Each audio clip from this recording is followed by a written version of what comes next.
Alors, Arnaud Robotini, bonjour. Bonjour. Compositeur de musique électronique. Voilà. Essentiellement. Moi, je t'ai découvert avec Black Strobe. Oui, oui. Donc, à la fin des années 90, c'était vraiment. On a pas mal dansé là-dessus quand même. Ça a été vraiment Il y a un moment où Ouais. voilà, j'étais à la mode dans les clubs, vraiment à la mode, à la pointe d'être le truc du moment. C'était à ce moment-là, à la fin des années 90, début 2000, Ouais. avec le mouvement qu'on appelait Electroclash. C'est quand la techno et la house ont repris un peu de rock'n'roll après toute la deep house un peu sérieuse, des gens comme Saint-Germain qui avaient amené des éléments comme le jazz dans la house, dans la musique électronique, dans la musique de dance underground, on va dire. Et ce mouvement Electroclash est venu avec quelque chose d'un peu plus rock'n'roll, d'un peu plus new wave. C'était un peu le début du revival 80s dont on sort assez difficilement, voire pas du tout. Non, on n'en sort pas. Et c'est pour moi une bonne chose. Déjà avec le titre I Am Man, qui était une reprise. Alors ça, c'est un peu la deuxième phase de Ouais. Black Strobe, c'est quand là on a mis vraiment beaucoup de rock'n'roll, et là c'était une reprise de Bo Diddley, Ouais. donc un titre qui s'appelle I'm a Man, qui est un titre de 1955, qui est une réponse à un autre titre de Muddy Waters, qui est lui-même une réponse qu'on connaît très bien, qui s'appelle Manish Boy aussi de Muddy Waters. Voilà, donc l'idée c'était de mélanger... Et je cite ce titre parce que du coup, pour revenir au cinéma, Ah oui, c'est un ça. titre qu'on a découvert dans des bandes annonces, dans Rock'n'Rolla. C'est dans Rock'n'Rolla Walking qui a Dead. lancé la carrière Ouais. de ce titre Et ça, dans c'est- les ça, synchros, et ça, il y en a une incroyable. liste hallucinante. Jusqu'à Django quand même. Jusqu'à Django, c'était pour une bande-annonce, on n'est de pas dans le Tarantino. film. Oui, je sais, il y a eu des synchros bandes annonces et en même temps aussi dans Ouais. Walking Dead, c'est dans les séries comme Ouais, The dans les Walking séries, Dead, ouais. et aussi dans Vampire Diaries, je Ouais, crois. ouais. Donc voilà, donc pourquoi je dis ça? Parce que Dans le Mac pour avec José arriver, Garcia, aussi voilà. au cinéma français. Et aussi dans le Mac de Ouais. José Garcia, exactement. Je dis ça parce que on arrive à la partie cinéma, qui du coup, je viens à cette question. Quel est ton rapport au cinéma en fait quand tu as commencé à faire de la musique? Mon rapport au cinéma, quand j'ai commencé à faire de la musique, je suis un peu comme toute cette génération de musiciens électroniques, on est touché par la musique. Enfin, en tous les cas, j'ai une grande phase, et j'ai toujours une grande phase, même si j'aime le rock'n'roll, le blues, la soul, la musique instrumentale. Voilà. Donc c'est inévitable, et surtout un peu ma génération, on a redécouvert, il y a eu tout un moment où les BO ont été réédités, donc tous les grands compositeurs qui ont été réédités en vinyle au milieu des années 90, voilà, j'ai beaucoup écouté ça, et puis j'ai une culture cinématographique relativement vintage, c'est bizarre comme ça, mais voilà, j'étais très baigné par le cinéma italien, voilà, Pasolini, Antonioni, tout ce genre de cinéastes. J'arrive un peu à retrouver d'ailleurs un esprit commun et une façon moderne de filmer chez Robin, je trouve, qui est proche des Italiens comme ça, d'Antonioni ou de Pasolini. C'est une vraie influence du coup dans l'écriture après de ta partition musicale, des choses qui t'inspirent. Oui, après c'est plus, on est baigné, surtout quand il faut mélanger comme dans 120 battements par minute de musique d'époque, c'est-à-dire non narrative, avec un vrai score. Anthony faisait ça beaucoup avec les Yardbirds par exemple. Donc justement, on arrive sur le sujet, c'est ton deuxième film avec Robin Campillo. Il y a une première collaboration sur Eastern Boys, Voilà. qui était en 2014. Et là, alors comment vous vous êtes rencontrés déjà, tous les deux? C'est Robin qui m'avait... il m'avait déjà contacté pour une première expérience d'un film sur lequel il avait travaillé, ça n'avait rien donné parce que voilà, il n'y avait pas eu de musique à la fin. Et puis quand il a fait Eastern Boy, il m'a rappelé et il a demandé, il y a un morceau à moi d'un de mes albums solo qui est en synchro dans le film. Puis après il m'a demandé de compléter la musique, alors en ayant deux facettes qu'on retrouvera aussi dans 120 battements par minute. Donc vraiment la facette musique électronique, comme je peux faire sur mes albums solo, et un projet que j'avais fait au début fin des années 90, qui s'appelait Zenda Vesta, qui était un mélange de musique, je dirais classique entre guillemets, mais musique influencée par la musique de chambre du début du 20e, comme des compositeurs, en tous les cas dans l'esthétique, pas forcément toujours dans l'harmonie, mais comme Debussy ou Webern, avec des pièces comme ça très minimalistes, avec beaucoup d'espace, Et Robin aimait cette facette de mon travail et il m'a demandé de lui refaire des choses dans cet esprit-là pour Eastern Boys, donc avec un mélange soit de musique électronique, soit plus de musique comme ça, acoustique, type musique de chambre. J'ai une question aussi sur la création, c'est une question sur le score. À quel moment vous avez ensemble justement décidé d'intégrer la musique au début du film, avant l'écriture du scénario, comment ça s'est passé? Alors, moi j'ai eu une première, il m'a fait lire le scénario là, pour 120 BPM et il m'a tout de suite demandé plusieurs thèmes et plusieurs moments clés du scénario. Il m'a demandé d'écrire des musiques pour ça. Ensuite il a sélectionné parmi un certain nombre de thèmes que je lui ai proposés qui sont actuellement dans le film. Très bien. 120 minutes, c'est un film qui parle du sida, d'Act Up, d'une génération des années 90. C'est un moment aussi où la musique électronique en parallèle a pris son envol. Est-ce que ça a été justement une source d'inspiration, ce côté générationnel, ce thème du film qui est assez fort quand même? Tout à fait, moi à cette époque-là j'étais dans la vingtaine et donc je garde une nostalgie du son de cette époque-là.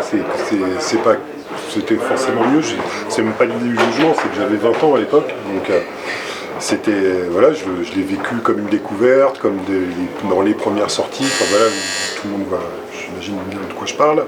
Donc c'était agréable, en plus j'ai pas mal de synthé de cette époque-là, je suis assez collectionneur de machines de musique électronique. Donc voilà, c'était. En plus là il a voulu vraiment faire de la house, qui n'est pas forcément un style que je pratique énormément, mais j'ai toujours eu un goût pour cela. Et donc voilà, on a vraiment. Là, c'était intéressant parce que il m'a commandé donc ces thèmes. Il y a un peu de musique de chambre, vraiment autour du côté narratif de la musique, du score, et puis la musique vraiment dans la scène, dans l'action, qui était de la house type 1993. Et ce qui est intéressant, c'est que le travail qu'il m'a demandé, c'est le in et le out qu'il y a constamment dans le film. Il y a des moments où il y a des éléments thématiques de cette musique de 1993 qui vient dans le film de 2017.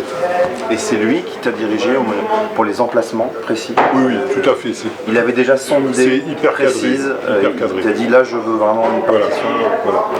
Il a choisi parmi un corpus, un nombre de musiques que je lui ai fourni, que j'ai écrit spécialement pour les scènes. On a fait quelques allers-retours et après c'est lui qui les a placés dans le film et tout était vraiment précis, c'était un travail très précis, très dirigé de la part de Robin. Bon, on va découvrir ça donc en août, le film sort le 23 août. Le 23 août, on a hâte de voir ça. Merci, maintenant j'ai une petite série de questions sur la musique. J'imagine que tu es aussi un fan de musique de film. Oui. Donc les réponses sont... Il y a des réponses qui sont déjà données, mais si tu as évidemment une autre idée, voilà. Donc pour vous, la meilleure bande originale? Les deux se valent. Après, j'aime beaucoup Bernard Herrmann parce que justement, il y a vraiment ce côté Stravinsky, Debussy et ce côté un peu musique de film vintage, comme on fait plus, avec un son, en tous les cas, le traitement de l'orchestre que j'adore de cette époque-là. J'irais peut-être Psychose parce que pour moi, les deux sont vraiment. Psychose, il y a un côté un peu tube populaire et je trouve que j'aime bien les films qui sont parfois pas dépassés, mais en tous les cas. Où la musique vient frapper l'esprit comme ça, on écoute le thème de Psychose immédiatement, on est rattaché au film, à la scène, et ça c'est une réussite totale.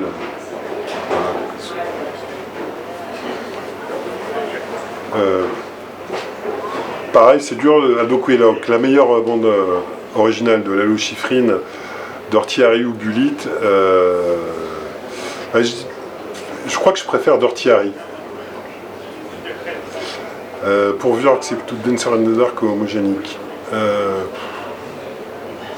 En fait, j'étais très fan de Björk et je peux plus l'écouter maintenant. Je ne supporte plus sa voix, donc je me mettrais Dancer in the Dark. C'est une réponse.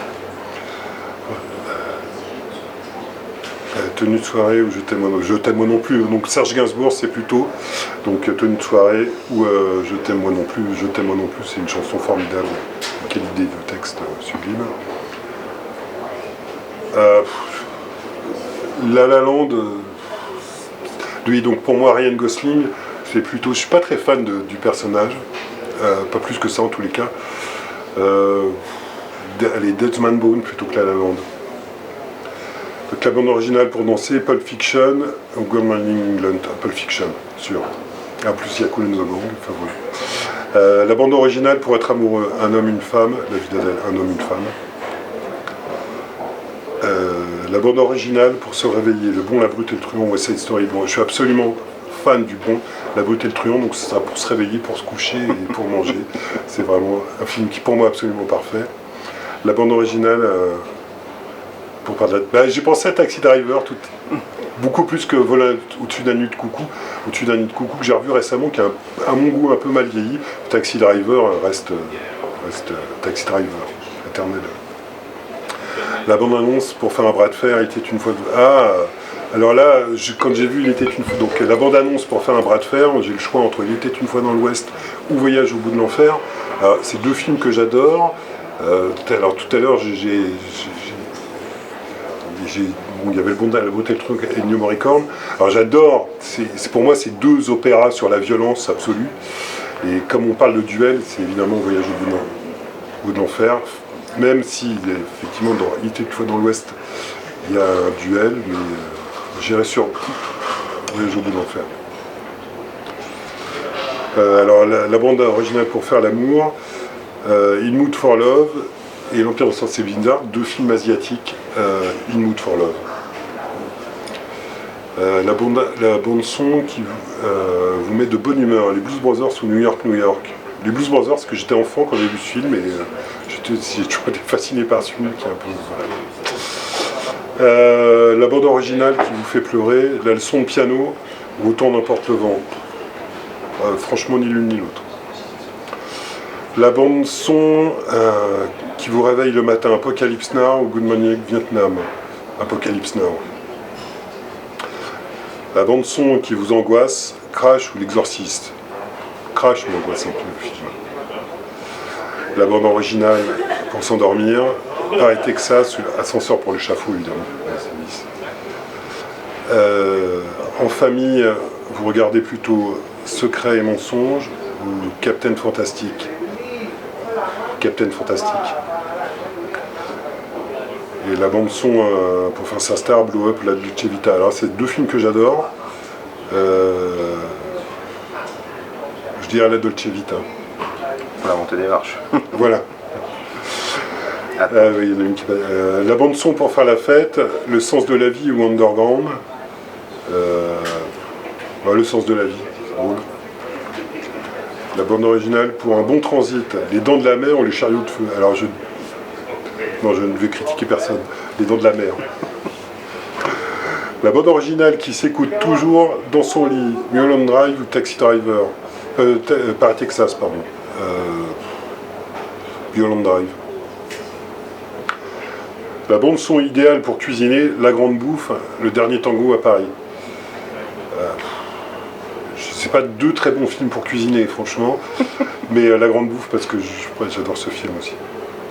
Qui avait été sifflé à Cannes d'ailleurs, je crois. Ça avait fait un scandale. La bande son à écouter les yeux fermés, Apocalypse Now ou L'Odyssée de l'espace. Alors L'Odyssée de l'espace, en plus il y a une utilisation de musique synchro, notamment avec Getty.